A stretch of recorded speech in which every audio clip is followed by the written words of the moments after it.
अस्सलामु अलैकुम वरहमतुल्लाहि वबरकातुहू। महाराष्ट्र की पहली मुस्लिम खातून आईएएस बनी हैं जिनका नाम है अदीबा अनम। आज मैं इनके बारे में क्यों बताने जा रहा हूँ और मैं आप लोगों को ये ख़बर क्यों सुना रहा हूँ, उसकी वजह यह है कि हम जो मुसलमान हैं ना, वो एजुकेशन में बहुत पीछे हैं, ख़ास तौर पर हमारे मुसलमान नौजवान। और एजुकेशन में पीछे होने के साथ साथ हमारे अंदर हिम्मत भी बहुत कम है। अदीबा अनम के बारे में बताते हुए मैंने कुछ स्टूडेंट से बात की जो 12th इस साल उन्होंने कंप्लीट किया है। तो मैंने कहा कि भाई यूपीएससी का एग्ज़ाम आप लोगों में से कौन क्रैक करना चाहेगा। मेरी ख्वाहिश ये है कि आप लोग यूपीएससी का एग्ज़ाम जो है ना वो क्रैक करो। आप ये समझ लें कि 10-15 स्टूडेंट्स मेरे सामने थे, लेकिन सब खामोश। कुछ बोले अरे मुफ्ती साहब बहुत हार्ड होता है। तो मैंने कहा हार्ड होता है तो क्या हुआ, ये भी तो इंसान ही है जो क्रैक कर रहे हैं। देखो, अदीबा अनम जो महाराष्ट्र की पहली आईएएस खातून बनी है, मुस्लिम खातून। महाराष्ट्र की तारीख़ में इनसे पहले कोई मुसलमान खातून आईएएस नहीं बनी। और इनके फादर रिक्शा चलाते थे, इनकी फैमिली किराए पर रहती थी और घर के जो फाइनेंशियली हालात थे वो इतने मजबूत, इतने अच्छे नहीं थे। सबसे पहले इन्होंने डॉक्टर बनने की ठानी थी, लेकिन जब देखा कि डॉक्टर बनने में तो बहुत पैसा खर्च होता है, एमबीबीएस अगर आपको करना है तो 50 लाख, 70 लाख, 1 करोड़ ऐसे फ़ीस है। फॉरेन कंट्रीज़ जाएं तब भी 25-30 लाख तो जाते ही जाता है, तो इसमें ख़र्चा बहुत है। तो इन्होंने फिर अपने मकसद को चेंज किया और उन्होंने सोचा कि अब मुझे यूपीएससी क्रैक करना है और आईएएस बनना है। पहली बार में ये फेल्ड हुई, दूसरी बार फेल, तीसरी बार एग्ज़ाम नहीं क्रैक हो पाया, चौथी बार में इन्होंने एग्ज़ाम को क्रैक कर लिया और 142वीं रैंक इन्होंने हासिल की। तो मैंने जो नौजवानों से, वहाँ स्टूडेंट्स थे, उनसे पूछा तो अरे मुफ्ती साहब बहुत हार्ड होता है, ये होता है, वो होता है। तो मैंने कहा मेरे भाई ये भी तो इंसान ही है, हमारी तरह रोटी खाते हैं, अल्लाह ने इनको भी दिमाग दिया है, हमें भी दिमाग दिया है। हिम्मत आप पहले हार जाओ तो फिर आप ज़िंदगी में कुछ नहीं कर सकते।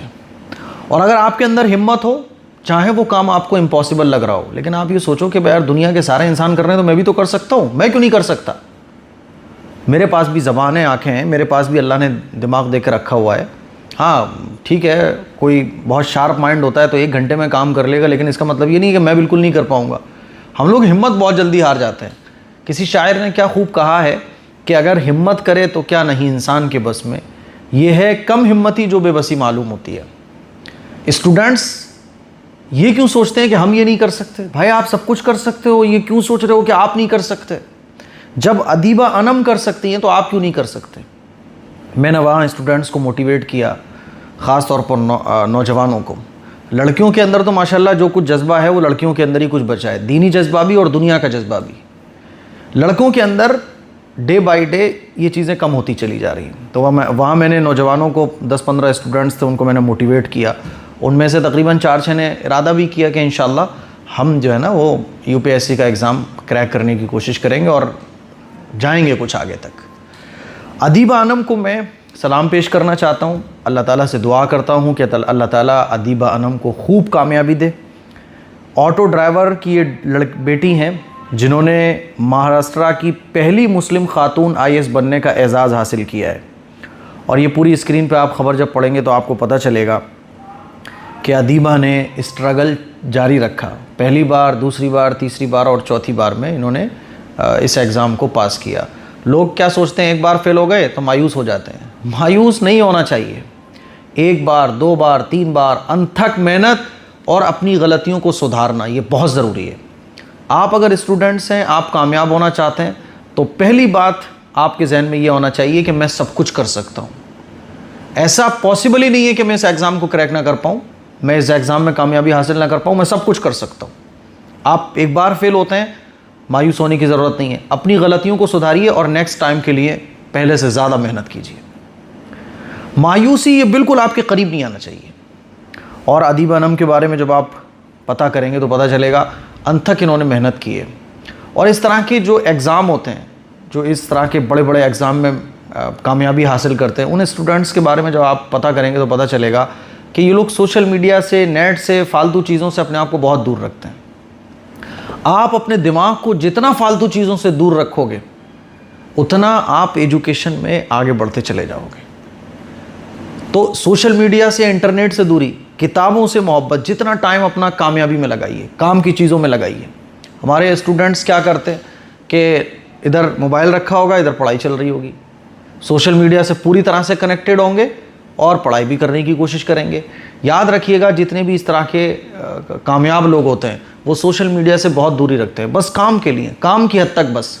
और स्टूडेंट्स को तो चाहिए कि काम के लिए भी मोबाइल यूज़ मत करो, कोशिश ये करो कि आपकी जो फिज़िकली बुक होती है, फिज़िकल बुक, उससे ही आप अपने एजुकेशन को हासिल करो। हाँ, मोबाइल की जब बिल्कुल ऐसी ज़रूरत पेश आ जाए कि अब बुक है ही नहीं, मोबाइल के अलावा सॉल्यूशन ही नहीं है, तो आप मोबाइल से किसी अच्छे ट्यूटर से की वीडियोस देख सकते हैं, PDF में आप बुक पढ़ सकते हैं, लेकिन मोबाइल बहुत बाद में।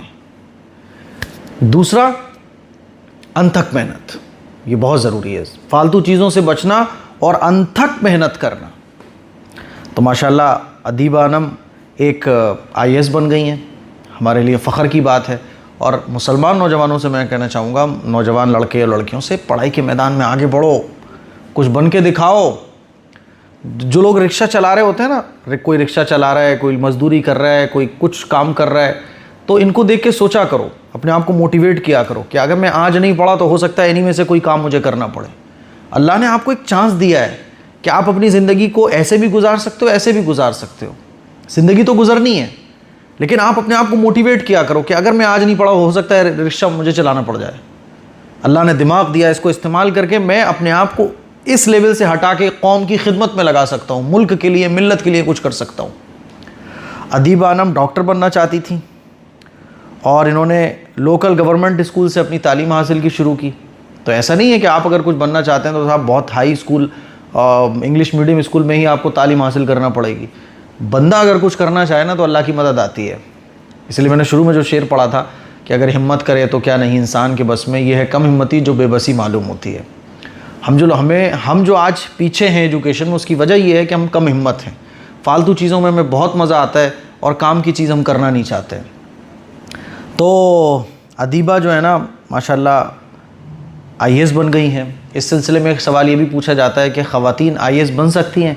तो मैं आपको बता दूं, ख़वातीन हर वो फील्ड में जाके कामयाबी हासिल कर सकती हैं जिसमें उनके लिए शरीयत पर अमल करने में कोई बाउंडेशन ना हो। IAS बन सकती हैं, आप क्यों नहीं बन सकती IAS बनने के बाद कोई ये थोड़ी है कि आपको ये कहा जाएगा कि नहीं आप हिजाब नहीं पहन सकती, बल्कि ऐसी ऊंची ऊंची पोजीशन पर मुसलमानों का जाना बहुत ज़रूरी है। आप जब तक इन ऊंची ऊंची पोजीशंस पर नहीं पहुंचोगे, हाँ मैं कहता हूँ ख़वातीन एयर हॉस्टेज ना बने। एयर हॉस्टेज बनने में कोई नफ़ा नहीं है, ना दुनिया का नफ़ा है, ना आखरत का नफ़ा है, ना कौम का नफ़ा है, ना मुल्क का नफ़ा है। IAS बनो, जुल्म का ख़ात्मा, गरीबों की मदद, कौम की खिदमत, इंसाफ कायम करना, मज़लूमों का साथ देना। IAS बनो, ऊंची ऊंची रैंक पर जाओ, डॉक्टर बनो। तो ख़वातीन का IAS बनना बिल्कुल दुरुस्त है। IAS बनोगी आप, आपके पास पावर होगी, कोई आपको ये नहीं बोल पाएगा कि हिजाब उतारो, कोई आपको ये नहीं बोल पाएगा कि नहीं आपको हिजाब नहीं पहनना। आपकी चॉइस होगी, जो आप चाहो वो पहन सकती हो। और मुसलमान नौजवानों से मैं कहना चाहूँगा, मेरे अज़ीज़ भाइयों, आगे बढ़ो, आगे बढ़ो। अपना लोहा मनवाने की आपके पास ताकत है। ये दुनिया जो है ना इसी से चल रही है, जिसके अंदर जो ताकत है वो फिर कर सकता है। एजुकेशन बहुत बड़ी ताकत है आज के टाइम में। आप IAS बनो और ऊंची रैंक पर जाओ, आप पॉलिटिशियन बनो, इंसाफ करने वाले बनो और ऐसी ऊंची ऊंची पोस्ट पर आप पहुँचो ताकि ये गुर्बत ख़त्म हो, ताकि आपकी परेशानियाँ ख़त्म हो, ताकि आपकी प्रॉब्लम्स ख़त्म हो। बात समझ आ रही है? तो अदीबा अनम एक मिसाल है उन नौजवानों के लिए, मुसलमान नौजवानों के लिए जो हिम्मत हार जाते हैं। हमारी बड़ी प्रॉब्लम ये है कि हम हिम्मत हार जाते हैं, हिम्मत नहीं हारना है। दुआ करें कि अल्लाह ताला हमारी ऐसे और बच्चों को IAS बनाए, बड़े बड़े ऊँची पोस्ट पर पहुँचाए, बड़े बड़े ओहदों पर पहुँचाए और जो मुल्क की और मिल्लत की खिदमत भी कर सकें। दुआओं की गुजारिश है। ये एक छोटी सी कहानी थी अदीबा की। उम्मीद है कि इंशाअल्लाह ये बहुत बड़े बड़े काम भी आगे जाके अंजाम देंगी। अस्सलामु अलैकुम वरहमतुल्लाहि वबरकातुहू। दोस्तों, ये है हमारे प्यारे नबी की वो फेवरेट चीज़ जिसे आप नाश्ते में खाकर बहुत सी बीमारियों को दूर कर सकते हो। तो अस्सलाम वालेकुम दोस्तों, अगर आप लोग अपने बच्चों के लिए या अपने लिए हेल्दी टेस्टी नाश्ते की तलाश में हैं तो ये लेकर आइए। ये है ओरिजिनल तलबीना। ये एम कासमी परफ्यूम की तरफ से लॉन्च किया गया है और इसको खाने से काफी फायदा होगा क्योंकि इसके अंदर ड्राई फ्रूट्स, जौ और भी काफी सारी जो ताकत की चीजें हैं उन सभी से इसको बनाया गया है और हर एक चीज क्वांटिटी के हिसाब से इसके अंदर दी गई है। इसको खाने से काफी सारे फायदे होते हैं, जैसे मरीज का गम हल्का होता है, हार्ट को ताकत मिलती है और माइंड काफी स्ट्रॉन्ग करता है और भी काफी सारी जो बीमारियां होती है उन सभी को ये दूर करता है। और हमारे पास ये 2 पैक में अवेलेबल है, एक 600 ग्राम के में और एक 250 ग्राम के में। जो 600 ग्राम वाला है वो 799 रुपीज का है और जो 250 ग्राम का है उसकी प्राइस 400 है और इसमें आपको डिलीवरी बिल्कुल फ्री मिलेगी। अगर आप ओरिजिनल तलबीना ऑर्डर करना चाहते हैं तो अभी एम कासमी परफ्यूम का तलबीना ऑर्डर करिएगा, इस नंबर पर कॉन्टेक्ट करें और अपने लिए ये ऑर्डर करें।